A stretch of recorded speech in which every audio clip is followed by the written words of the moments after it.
noches, mis amigos. Aquí Andrew Álvarez compartiendo con ustedes, pensando en voz alta. Gracias por estar nuevamente acá y conectándose con nuestra página Andrew Álvarez Chardón, página oficial. Recuerda también nuestro canal de YouTube, Andrew Álvarez Chardón. Te suscribe, hombre, y marca las notificaciones para que la campanita, como dicen por ahí, suene y no es que vamos para la misa.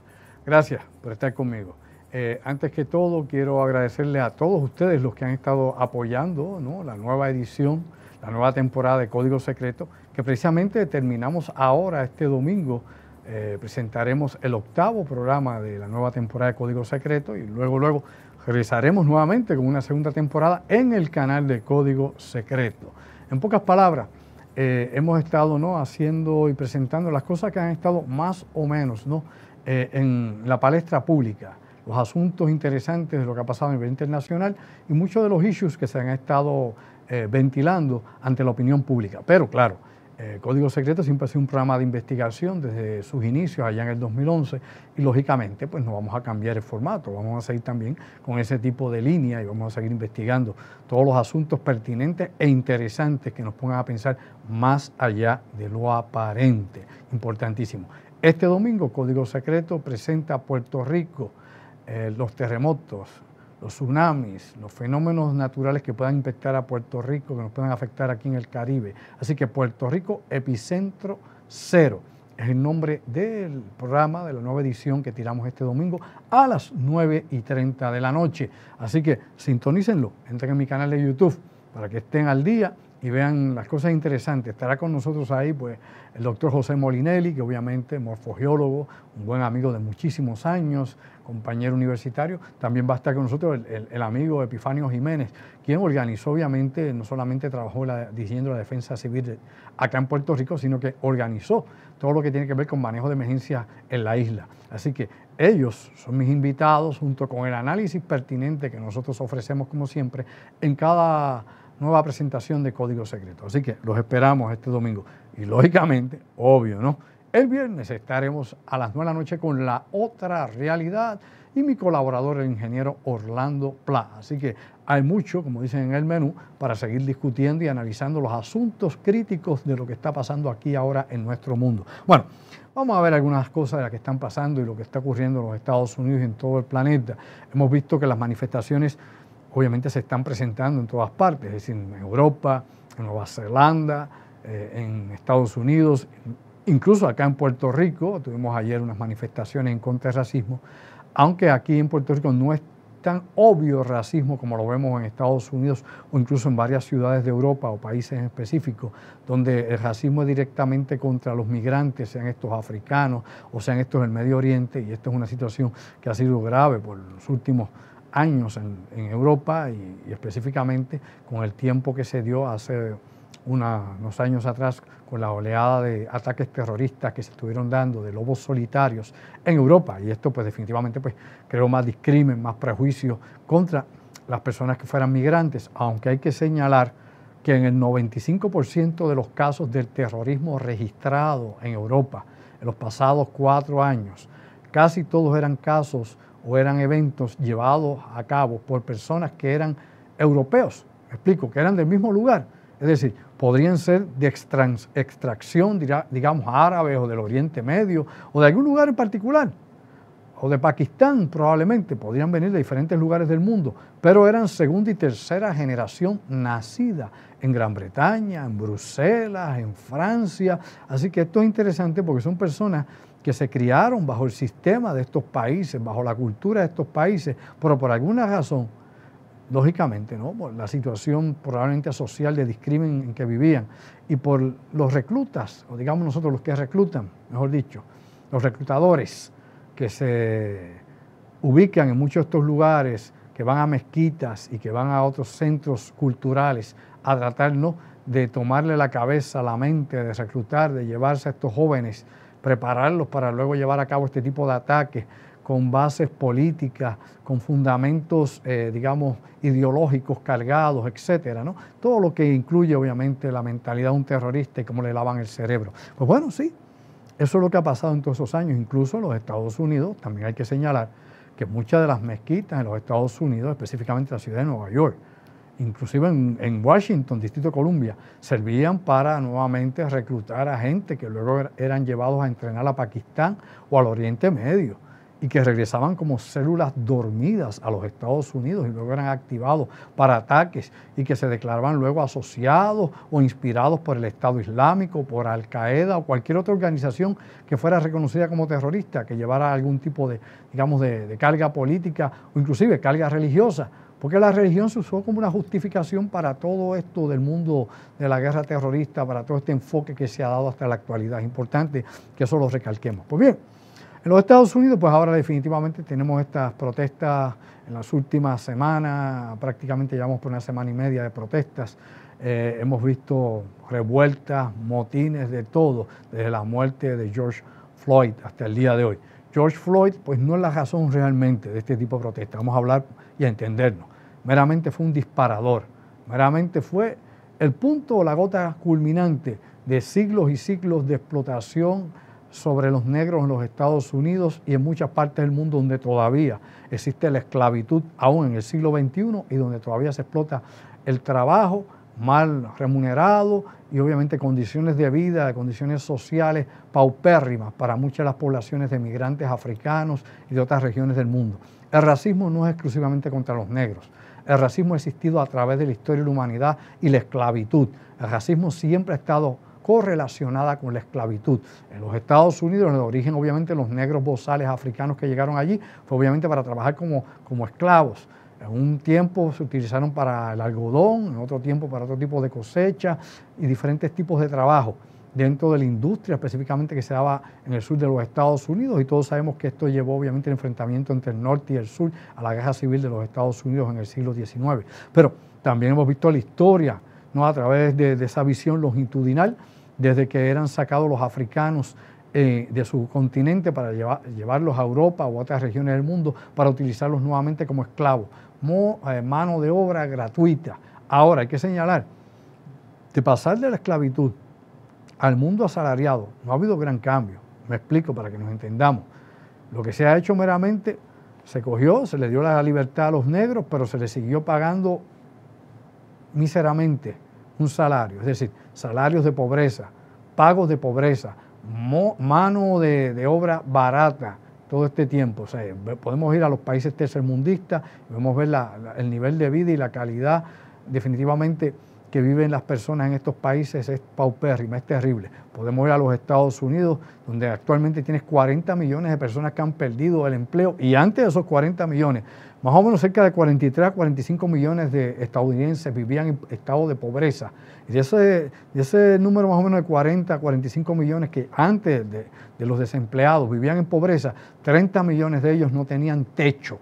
En un país que obviamente es el país más rico del mundo, en un país que es el país más poderoso del mundo. Así que esa es la realidad, el otro lado de la moneda que nadie quiere ver. Pero definitivamente los negros en los Estados Unidos han tenido que batallar con todas estas situaciones, como también hemos tenido que batallar los hispanos dentro de Estados Unidos, los puertorriqueños dentro de Estados Unidos que hemos sufrido el discrimen. Y hablo por experiencia personal.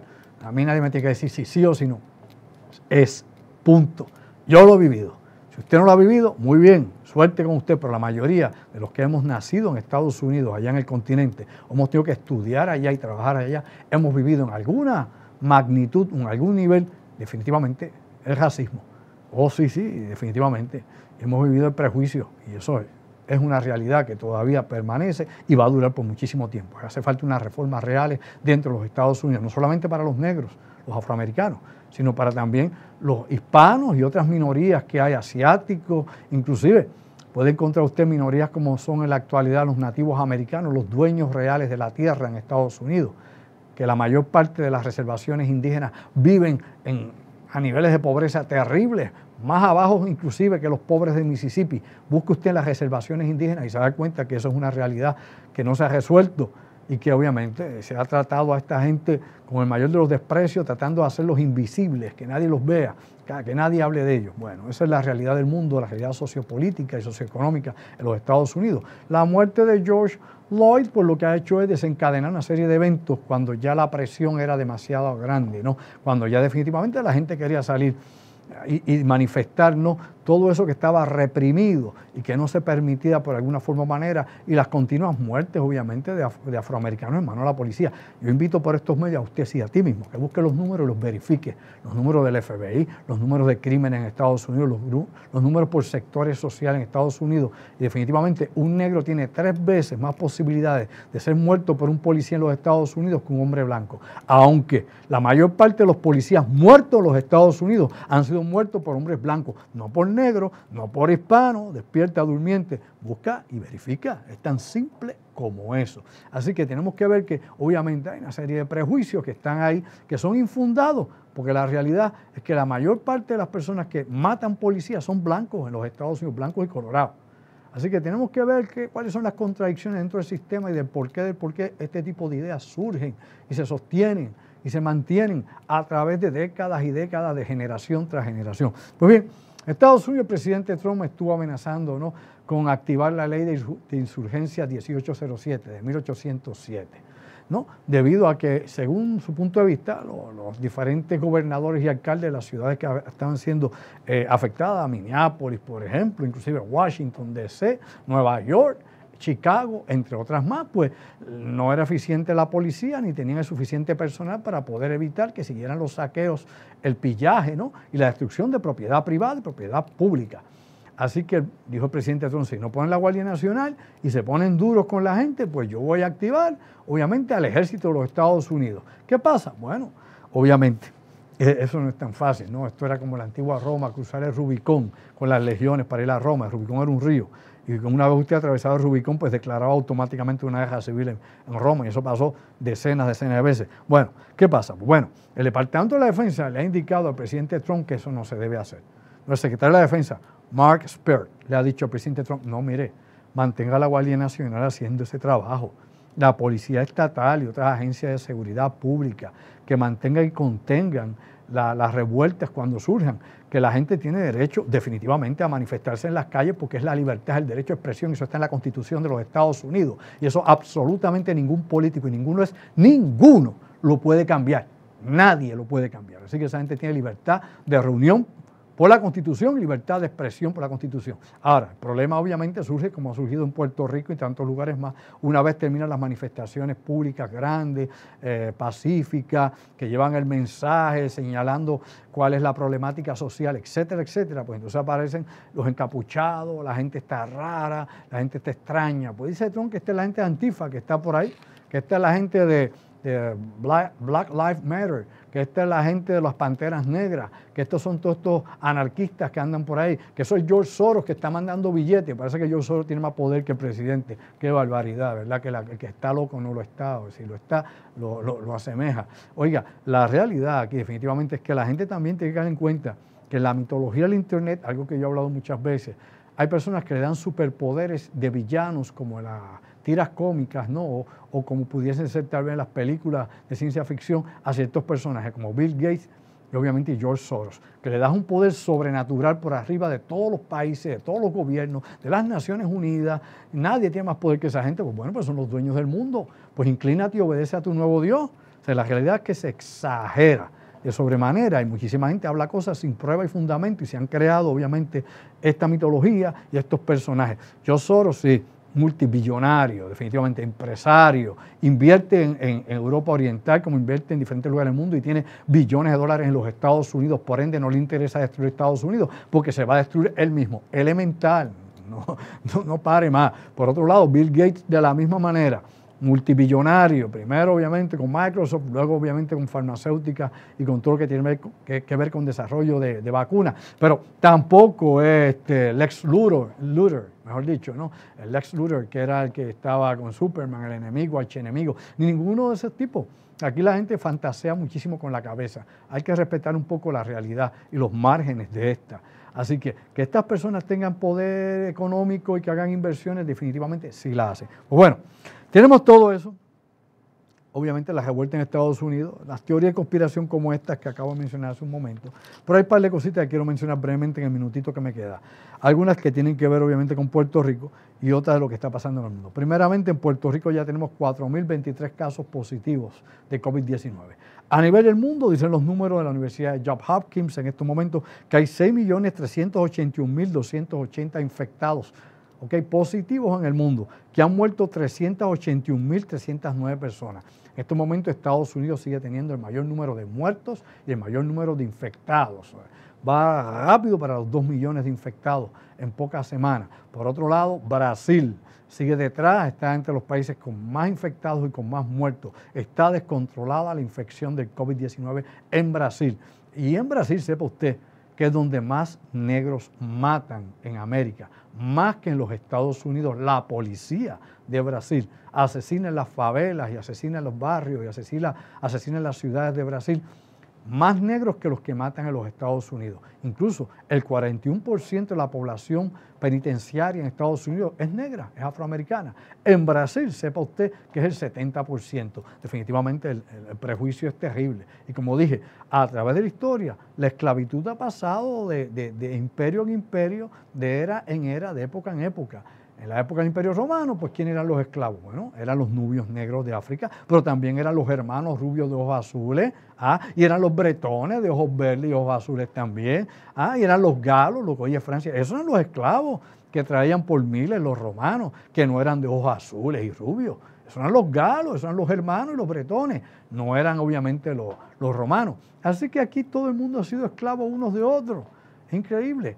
Esas son cuestiones de la historia, de todo lo que ha pasado a través del tiempo. Bueno, para ir cerrando esto, ya que tengo aquí algunas notas y simplemente quiero adelantar algo, lo que vendrá próximamente para el viernes, también tengo que mencionar algo que no me podía ir acá, pensando en voz alta, desconectarme de ustedes, si no mencionaba lo que tenía que ver con las declaraciones de la Autoridad de Energía Eléctrica y su director José Ortiz. Nos dice este señor, una vez más, y el pueblo que se lo crea tiene problemas mentales, lo tuyo es mental. Definitivamente no podemos creer en las declaraciones de la Autoridad de Energía Eléctrica y tenemos que recordar que el gobierno no es nuestro amigo, que aquí definitivamente la demagogia, la mentira, la corrupción y todos los mensajes contradictorios nos mantienen confundidos 24/7. Me explico, dice este señor José Ortiz precisamente ayer, de que si a Puerto Rico le impactara un huracán en 2 meses y medio, como mucho, tendríamos electricidad, que la infraestructura de la Autoridad de Energía Eléctrica está preparada, está robusta, preparada para la temporada de huracanes. Hombre, óigame, mi amigo y mi amiga, ¿desde cuándo no nos dicen eso?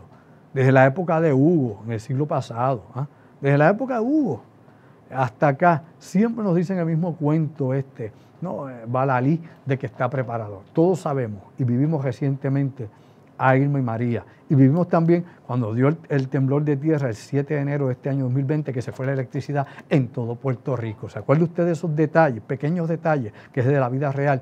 Cuando la Autoridad de Energía Eléctrica habla de meses, parece que habla en términos bíblicos, meses por años y años por siglos. La verdad es que está quebrada y la infraestructura no vale nada. Y que eso es una corporación que está muy amañada a las costumbres de una serie de caciques que la manejan, donde la corrupción y obviamente los contratos leoninos en contra del bienestar del pueblo de Puerto Rico es la orden del día. Están completamente quebrados, no hay nada nuevo. Acaban de inaugurar unos proyectos que van, que vienen o que van, pero nuevamente el costo de electricidad sigue caro, aunque el petróleo esté por el piso. ¿Está o no está por el piso? Te pregunto a ti. Claro, ¿y dónde está el precio de la electricidad? Allá arriba. ¿Va a bajar? Promesas de campaña política en año electoral. No le crea, no son sus amigos. Y la realidad es que no vamos a soportar que nos sigan manipulando de la manera que nos manipulen. Y me pregunto cómo este señor todavía permanece en el gobierno, cuáles son obviamente sus objetivos y por qué es tan alcahuete y por qué no solamente es alcahuete de populares como de PNP, porque estuvo con Aníbal, como ha estado con esta administración y otras administraciones anteriores, y es uno de estos individuos que ha estado siempre en la quiebra de la Autoridad de Energía Eléctrica y permanece ahí. Y nadie aparentemente decide sacarlo del medio cuando es un estorbo y ha ayudado a empobrecer más al pueblo de Puerto Rico y mantener quebrada la Autoridad de Energía Eléctrica. Es la verdad, le gusta al que no le guste. Y así la digo, a calzón quitado. Bueno, mis amigos, será hasta el viernes a las 9 de la noche. En La Otra Realidad, junto con mi colaborador, el ingeniero Orlando Playa, se me acabó el agua, así que ya la garganta empieza a patinar. Y estaremos este domingo, Código Secreto, Puerto Rico Epicentro Cero. Terremotos, tsunamis y otros fenómenos naturales que puedan de alguna forma u otra afectar la isla de Puerto Rico en nuestra calidad de vida y donde sabemos todos que Autoridad de Energía Eléctrica se va, y si se va Autoridad de Energía Eléctrica se cae el agua también, acueducto y alcantarillado. Hasta la próxima, se me cuidan, manténganse conectados.